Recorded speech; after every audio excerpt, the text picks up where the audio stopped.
السلام علیکم ورحمۃ اللہ وبرکاتہ۔ الحمد للہ رب العالمین والعاقبۃ للمتقین والصلاة والسلام علی سید الانبیاء والمرسلین، اما بعد فاعوذ باللہ من الشیطان الرجیم۔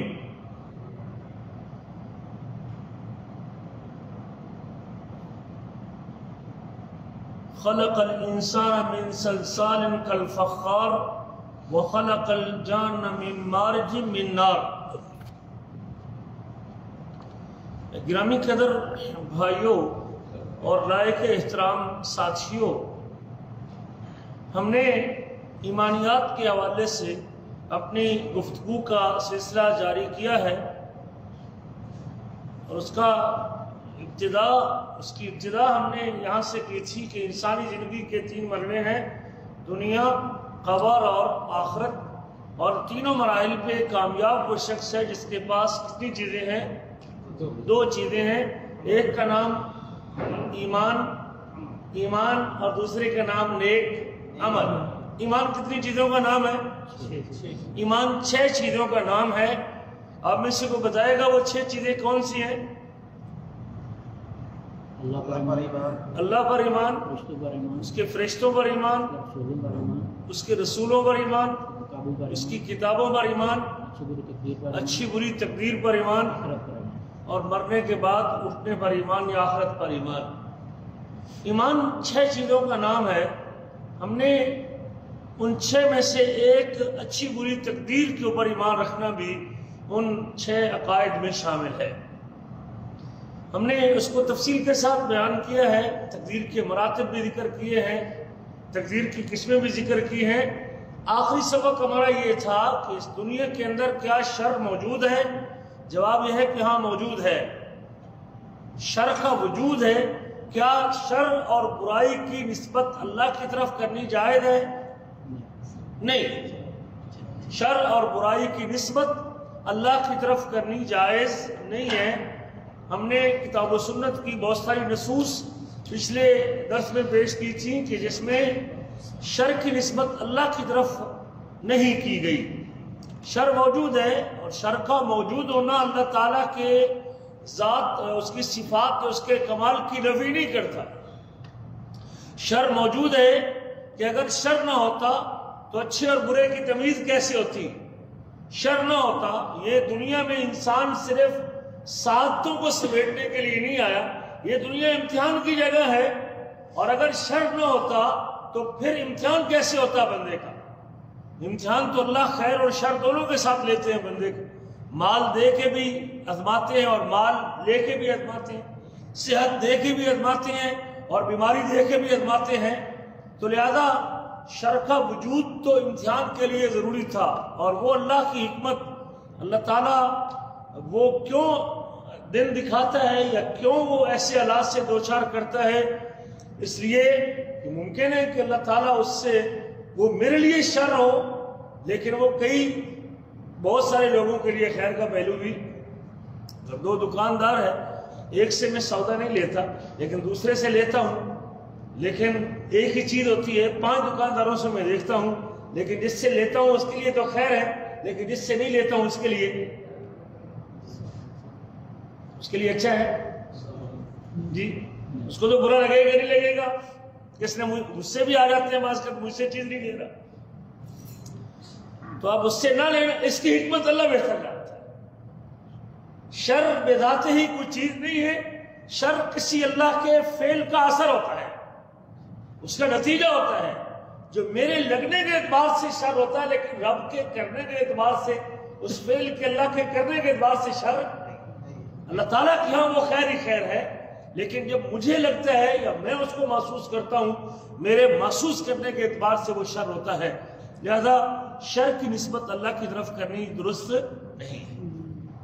اگلا سوال یہ تھا تقدیر کے حوالے سے کہ شیطان کے بارے میں، کیا شیطان کا وجود شر نہیں؟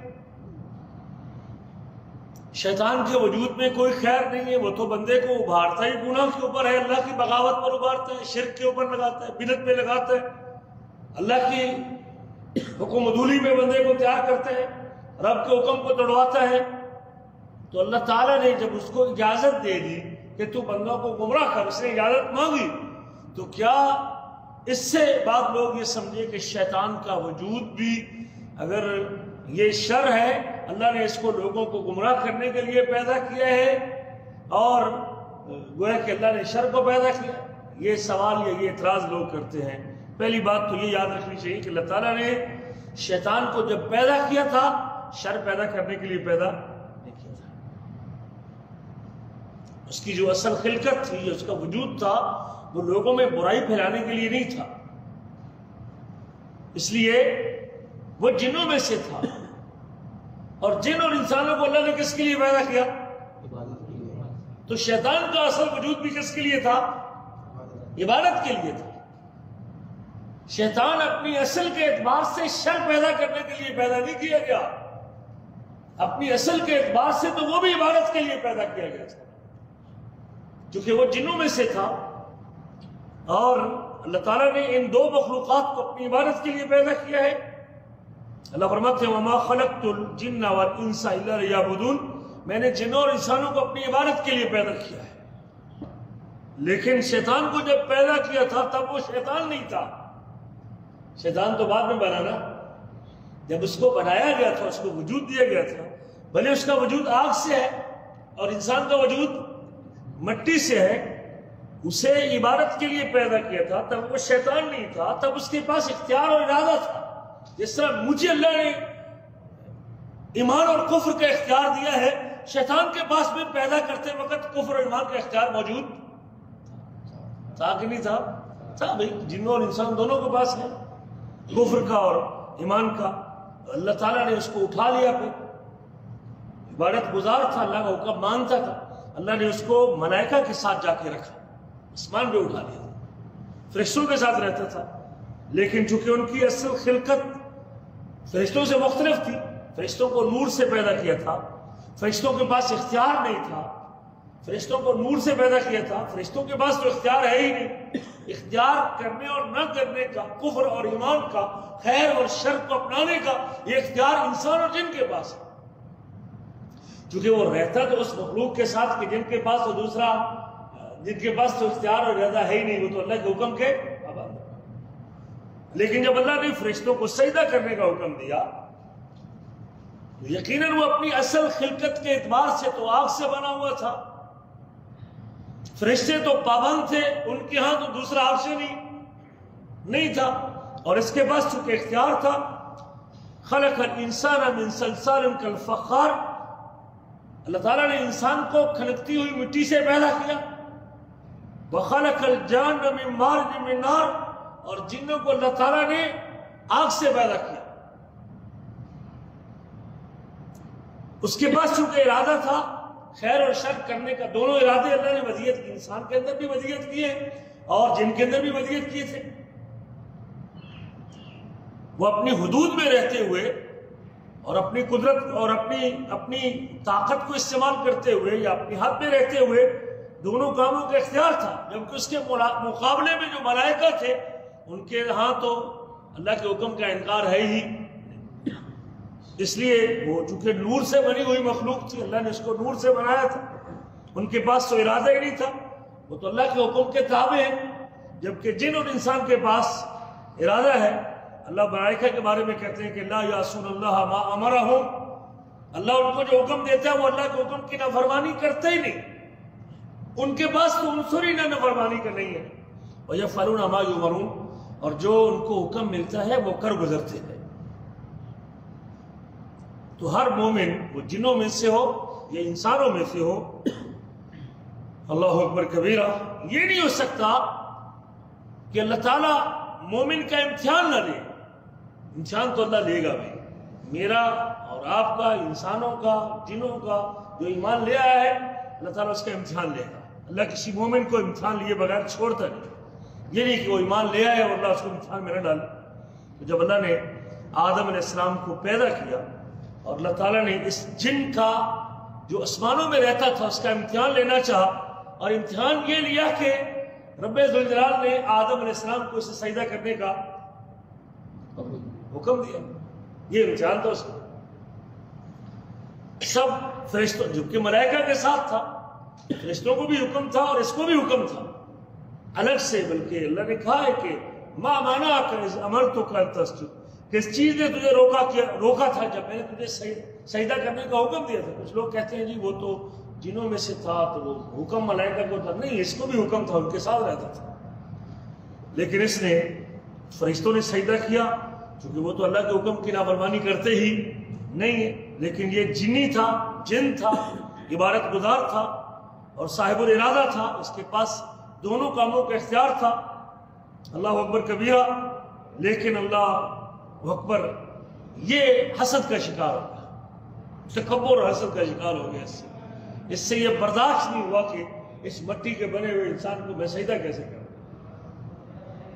اس کے دل کے اوپر یہ تکبر غالب آ گیا، حسد سے دوچار ہوا، اور اس نے اپنے ارادے کے ساتھ، خود اپنے ارادے سے اللہ کے حکم کا انکار کیا۔ اللہ نے اس کو مجبور تو نہیں کیا، کیونکہ بس اس کے پاس ارادہ تھا خیر کا بھی اور شر کا بھی، اس نے اللہ کے حکم کی حکم عدولی کی اپنے ارادے کے ساتھ، اور جب اس کا انکار کر دیا آدم علیہ السلام کو سجدہ کرنے سے، اللہ نے قرآن میں کہا ہے کہ اذ قال ربک للملائکۃ انی خالق بشرا من طین، جب تیرے رب نے فرشتوں سے کہا کہ میں مٹی سے انسان کو بنانے والا ہوں، فَإِذَا سَوَّيْتُهُ وَنَفَخْتُ فِيهِ مِن رُوحِي، جب میں نے اس کو برابر کر لیا اور اس میں اپنی روح پھونک دی، فَقَعُوا لَهُ سَاجِدِينَ، تو فرشتے سارے اس کے سامنے سجدے میں گر گئے، فَسَجَدَ الْمَلَائِكَةُ كُلُّهُمْ أَجْمَعُونَ، تمام فرشتوں نے سجدہ کیا الا ابلیس، سوائے ابلیس کے، استکبر وکان من الکافرین، اس نے تکبر کیا اور کس میں سے ہو گیا؟ اب اس کفر اختیار کیا اس نے۔ ابلیس نے اگر کفر اختیار کیا تو اپنی مرضی سے کیا کہ نہیں کیا؟ اس کے پاس دونوں چیزیں موجود تھیں، اللہ کی اطاعت بھی کر سکتا تھا، اللہ کی نافرمانی بھی، اس نے تکبر کیا اور کافر میں سے ہو گیا۔ اللہ تعالیٰ جانتا تھا، اللہ کے علم میں تھا، جب اللہ نے اس سے کہا کہ تجھے سجدہ کرنے سے کس چیز نے روکا ہے، تجھے کیوں سجدہ نہیں کیا، تو بجائے اس کے وہ استغفار کرتا، مجھ سے غلطی ہوگی یا رب مجھ سے کوتاہی ہوگی، چونکہ توبہ کرنے سے گناہ معاف ہوتا ہے کہ نہیں ہوتا، اس لیے بجائے توبہ کا رستہ اختیار کرنے کے اور بجائے اللہ کا حکم ماننے کے، اس نے اپنے گناہ کے اوپر ضد کی، ڈٹ گیا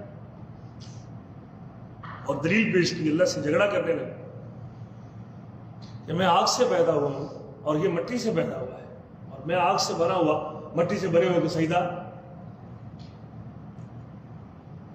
اس کے پاس تب بھی آپشن تھا، اگر اس سے اللہ کا حکم ٹوٹ گیا تھا یا حکم نافرمانی ہو گئی تھی تو تب بھی توبہ کر سکتا تھا، نہیں کر سکتا تھا۔ آدم علیہ السلام کو دیکھ لیں، وہ بھی تو جنت میں تھے، آدم علیہ السلام سے غلطی ہوئی، درخت کا پھل اللہ نے منع کیا کہ آپ نے جنت میں رہنا، درخت کا پھل نہیں کھانا، لیکن آدم علیہ السلام نے پھل کھا لی، لیکن آدم علیہ السلام نے فوراً کیا کر لی؟ توبہ کر لی۔ فَتَلَقَّى آدَمُ مِن رَبِّهِ كَلِمَاتٍ فَتَابَ عَلَيْهِ، آدم علیہ السلام نے اپنے رب سے چند کلمات سیکھے اور اللہ سے توبہ کی، اللہ نے توبہ قبول کر لی، لیکن اس نے توبہ کا رستہ بھی اختیار نہیں کیا، اور جب اللہ نے کہا یا قال یا ابلیس ما منعک ان تسجد لما خلقت بیدی، اے ابلیس کس چیز نے تجھ کو روکا ہے کہ جب میں نے تجھے سجدہ کرنے کا حکم دیا تھا جس کو میں نے اپنے ہاتھوں سے پیدا کیا تھا، استکبرت وکنت من العالی، تو نے تکبر کیا اور تو جو ہے نا وہ فخر کرنے والوں میں رہا، قال انا خیر منہ،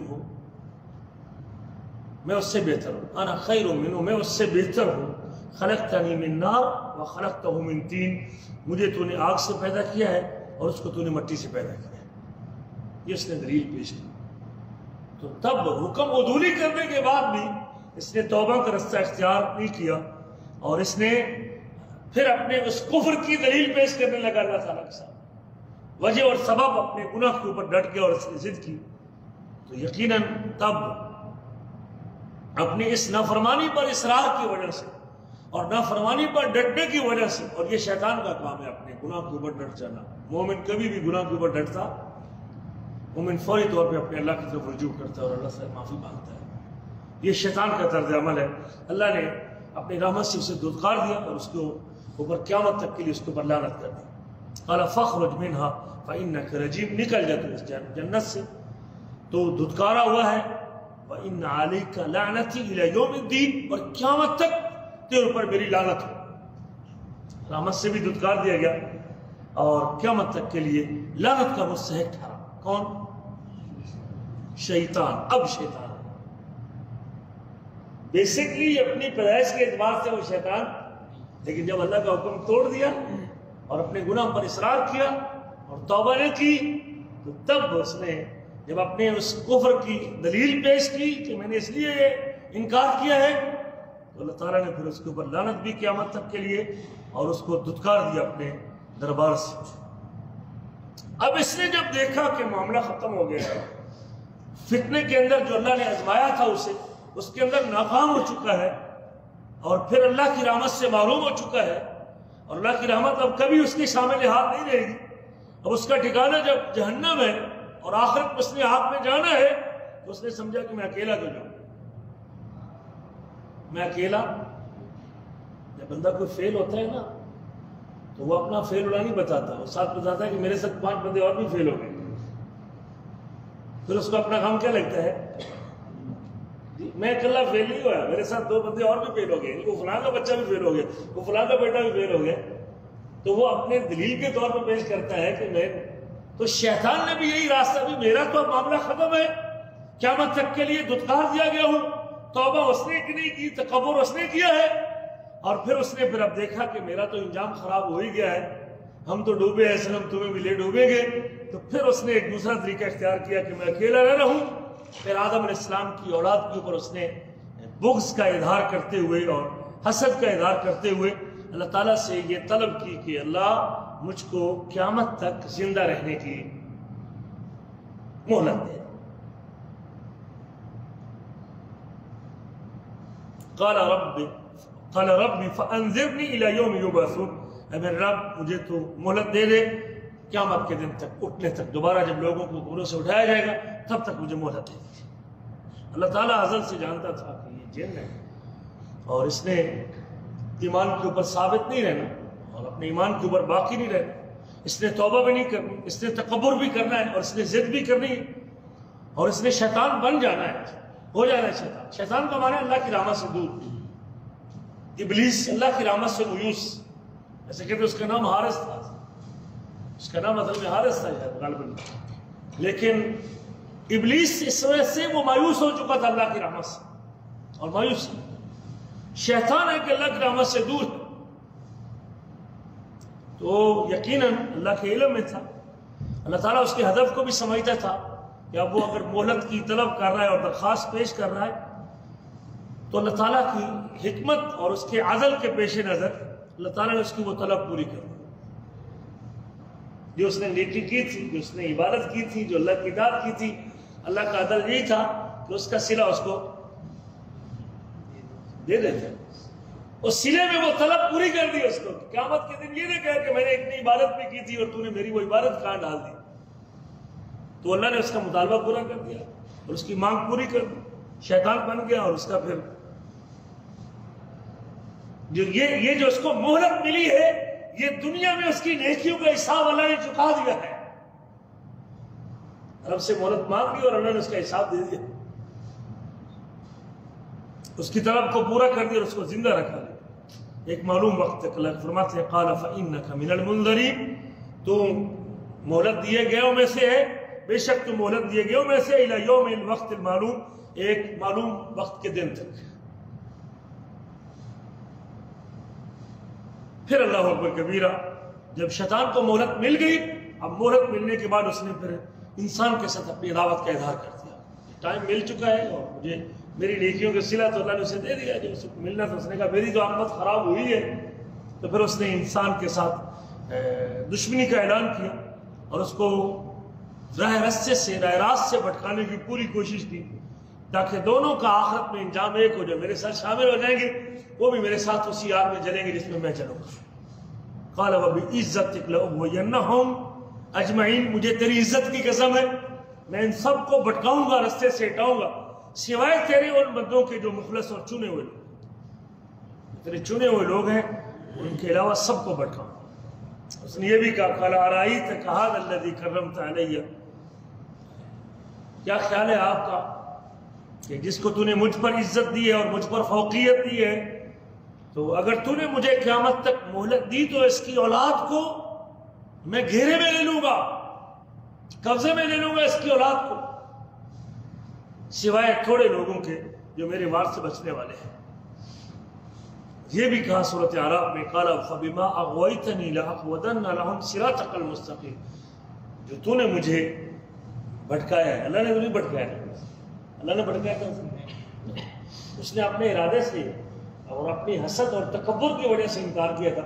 رب ذوالجلال نے تو اس کو بھٹکایا، لیکن اس نے پھر بھی اس نے اللہ کی طرف منسوخ کیا کہ تو نے مجھے گمراہ کیا، تیرے اس گمراہ کرنے کے سبب میں تیرے ان بندوں کے راستے میں بیٹھوں گا، سیدھے رستے پہ صراط مستقیم کے اوپر بیٹھوں گا، اور پھر کبھی دائیں سے آؤں گا اور کبھی بائیں سے آؤں گا، کبھی پیچھے سے آؤں گا اور کبھی آگے سے آؤں گا.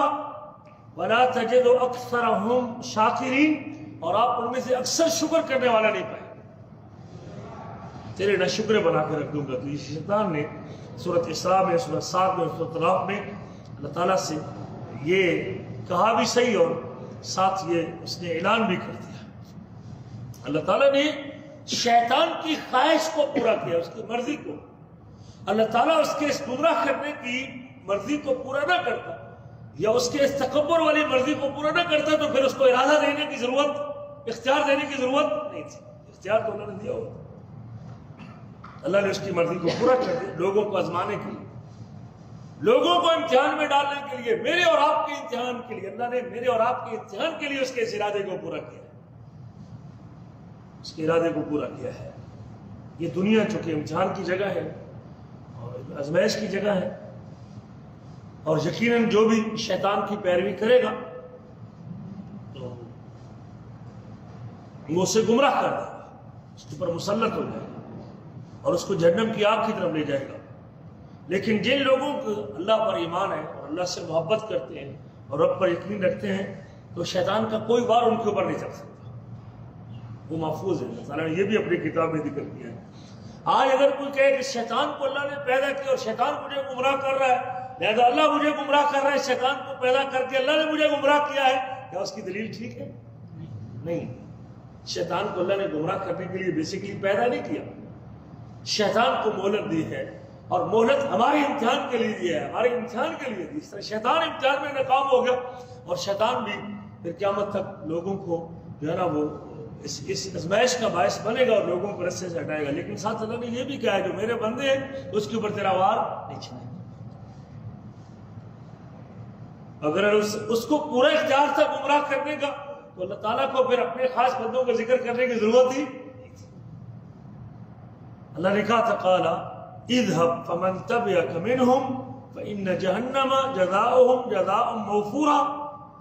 جا بھائی کر لے جو تو کرنا ہے، اور جو تیری پیروی کرے گا اس کو بدلہ جہنم کی صورت میں پورا پورا ملے گا. جو بھی تیری پیروی کرے گا اس کا بدلہ جہنم کی صورت میں ملے گا اسے. آپ اپنی آواز کے ساتھ پیادہ اور سوار سب لوگوں کو تو مائل کر اپنی طرف، جس کو تو کر سکتا ہے کر اپنی طرف مائل تو، اور ان کے مال اور اولاد میں تو شریک ہو جا اور ان سے تو وعدہ کر. اور شیطان جو وعدہ کرتا ہے وہ دھوکے کے اوپر مبنی ہوتا ہے. ان عبادی لیس لک علیہم سلطان، جو میرے بندے ہیں اس کے اوپر تیرا کوئی بار نہیں چلے گا، کوئی دلیل نہیں چلے گا، تیرا اس کے اوپر کوئی غلبہ نہیں ہوگا. وکفا بربک وکیلا، اور تیرے رب ان کے کارساز ہونے کے اعتبار سے کافی ہے، اللہ ان کو بچانے والا ہے. اللہ فرماتے ہیں وَمِنَ النَّاسِ مَن يُجَادِلُ فِي اللَّهِ بِغَيْرِ عِلْمٍ، لوگوں میں سے کچھ ایسے بھی ہیں جو اللہ تعالیٰ کے بارے میں جھگڑا کرتے ہیں بغیر علم. وَيَتَّبِعُ كُلَّ شَيْطَانٍ مَرِيدٍ، اور ہر سرکش شیطان کی وہ اتباع کرتے اور پیروی کرتے ہیں. كُتِبَ عَلَيْهِ أَنَّهُ مَن تَوَلَّهُ، اس کے اوپر لکھ دیا گیا ہے کہ جو بھی اس سے دوستی کرے گا وہ شیطان اس کو بھٹکا دے گا اور اس کو جہنم کے بھڑکتے ہوئے عذاب کی طرف لے کے جائے گا. یہ بھی اللہ نے ذکر کیا، مجھے بتا دیا اللہ تعالیٰ نے کہ اگر اس کے پیچھے چلے گا تو یہ کہاں لے جائے گا تجھے، یہ تو مجھے بتا دیا ہے. اگر میرے امتحان کے لیے اس کو اجازت دی گئی ہے گمراہ کرنے کی یا بھٹکانے کی، تو ساتھ مجھے یہ بھی بتا دیا گیا ہے کہ اگر اس کی پیروی کرے گا تو کہاں جائے گا۔ اللہ فرماتے ہیں فَإِذَا قَرَأْتَ الْقُرْآنَ فَاسْتَعِذْ بِاللَّهِ، جب آپ قرآن کی تلاوت کریں تو اللہ تعالیٰ سے پناہ مانگیے، اللہ تعالیٰ کی پناہ مانگیں۔ جب بھی قرآن پڑھیں تو اعوذ باللہ پڑھنا چاہیے، جب بھی قرآن کی تلاوت کریں تو اعوذ باللہ من الشیطان الرجیم پڑھنا چاہیے، یہ یاد کریں۔ جب بھی قرآن کی سورت پڑھیں تو پہلے کیا پڑھنا چاہیے؟ اعوذ باللہ پڑھنا چاہیے۔ شیطان مردود سے اللہ تعالیٰ کی پناہ مانگے۔ اِنَّهُ لَيْسَ لَهُ سُلْطَانٌ عَلَى الَّذِينَ آمَنُوا، جو لوگ ایمان لائے شیطان ان کے اوپر اپنا کوئی وار نہیں کر سکتا، اس کی کوئی دلیل ان کے اوپر کامیاب نہیں ہو سکتی جو ایمان والے لوگ ہیں۔ وَعَلَىٰ رَبِّهِمْ يَتَوَكَّلُونَ، جو اپنے رب پر توکل کرتے ہیں۔ إِنَّمَا سُلْطَانُهُ عَلَى الَّذِينَ يَتَوَلَّوْنَهُ، شیطان کا غلبہ ان لوگوں کے اوپر ہے جو اس سے دوستی کرتے ہیں اور وہ لوگ جو اللہ کے ساتھ شریک کرتے ہیں۔ اللہ فرماتے ہیں اِنَّا جَعَلْنَا الشَّيَاطِينَ أَوْلِيَاءَ لِلَّذِينَ لَا يُؤْمِنُونَ، ہم نے شیطانوں کو ان لوگوں کا دوست بنایا ہے جو ایمان نہیں لاتے۔ اللہ فرماتے ہیں وَمَن يَتَّخِذِ الشَّيْطَانَ وَلِيًّا مِن دُونِ اللَّهِ فَقَدْ خَسِرَ خُسْرَانًا مُبِينًا، جو شیطان کو دوست بناتا ہے اللہ تعالیٰ کے علاوہ تو وہ واضح طور پہ خسارے سے دوچار ہوتا ہے۔ رب ذوالجلال نے شیطان کو گمراہ کرنے کی لوگوں کو اجازت دی ہے اور مہلت دی ہے، اس کا مطلب یہ نہیں ہے کہ اللہ تعالیٰ ہمیں گمراہ کرنے کے اوپر تیار کر رہا ہے یا مجبور کر رہا ہے۔ رب ذوالجلال نے یہ بھی اپنی کتاب میں بتا دیا ہے کہ جو میرے بندے ہیں اس کے اوپر شیطان کا کوئی وار کفر کرنے والے ہیں، جو اپنی مرضی سے کفر کو اختیار کرتے ہیں، نافرمانی کو اختیار کرتے ہیں، تو یقیناً شیطان ان کو گمراہ کرے گا۔ تو اسی موضوع کو انشاءاللہ اگلے درس میں عمل کریں گے۔ شیطان کا وجود اس میں کوئی شک نہیں کہ وہ لوگوں کے لیے شر کا باعث ہے، لیکن شیطان کی اصل خلقت شر نہیں، اپنے اصل کے اعتبار سے وہ شر ڈالنے کے لیے پیدا نہیں کیا گیا، وہ پیدا تو عبادت کے لیے کیا گیا، اور بعد میں اس نے مہلت مانگی لوگوں کو بھٹکانے کے لیے، اللہ نے اسے مہلت دے دی، اور اس مہلت کا مطلب ہے کہ اس نے جو نیکی کی اس کا صلہ اسے دنیا میں مل گیا ہے۔ اب وہ پوری کوشش کرتا ہے کہ میں اکیلا نہ جاؤں، میرے ساتھ اور بھی لوگ شامل، لیکن جو اللہ کے بندے ہیں وہ کبھی اس کے پیچھے نہیں چلے۔ یا ایھا الذین آمنوا ادخلوا فی السلم کافہ، ایمان والو تم اسلام میں پورے کے پورے داخل ہو جاؤ، ولا تتبعوا خطوات الشیطان، شیطان کے قدموں کی پیروی۔ اللہ نے امتحان کے لیے اسے اجازت دی ہے، تو مجھے یہ بھی کہا ہے کہ ایمان والو اسلام میں پورے کے پورے داخل ہو جاؤ، شیطان کے قدموں کی پیروی، اس لیے کہ وہ تمہارا کھلا دشمن ہے، تم سے اپنی دشمنی لے گا، وہ اپنے ساتھ افراد شامل کرے گا، وہ اپنی جماعت بنائے گا، اور قیامت کے دن اس کا مکالمہ بھی جہنم میں وہ بھی خطاب کرے گا لوگوں سے، اور وہاں وہ اپنی دلیل پیش کرے گا۔ اس کے اوپر بات اگلے درس میں کریں گے انشاءاللہ۔ ہمیں یہ چاہیے کہ شیطان ہمارے امتحان کے لیے اور ہمارے ازمائش کے لیے ہے۔ مجھے بھی اللہ نے اختیار دیا ہے، میں چاہوں تو ایمان رکھوں اور چاہوں تو کفر اختیار کروں، لیکن اللہ ذوالجلال کفر کو پسند نہیں کرتا، اللہ ایمان کو پسند کرتے ہیں۔ شیطان ایڑی چوٹی کا زور لگائے، مجھے اور آپ کو کبھی اس کی اتباع نہیں کرنی چاہیے، چونکہ اس کی اتباع مجھ کو جہنم کی طرف لے کے جائے۔ انشاءاللہ اسی موضوع کو اگلا حصہ اگلے درس میں ذکر کریں گے، اس دعا کے ساتھ کہ اللہ تعالیٰ مجھے اور آپ کو تقدیر کے اس مسئلے کو سمجھنے کے بعد عمل کرنے کی توفیق نصیب۔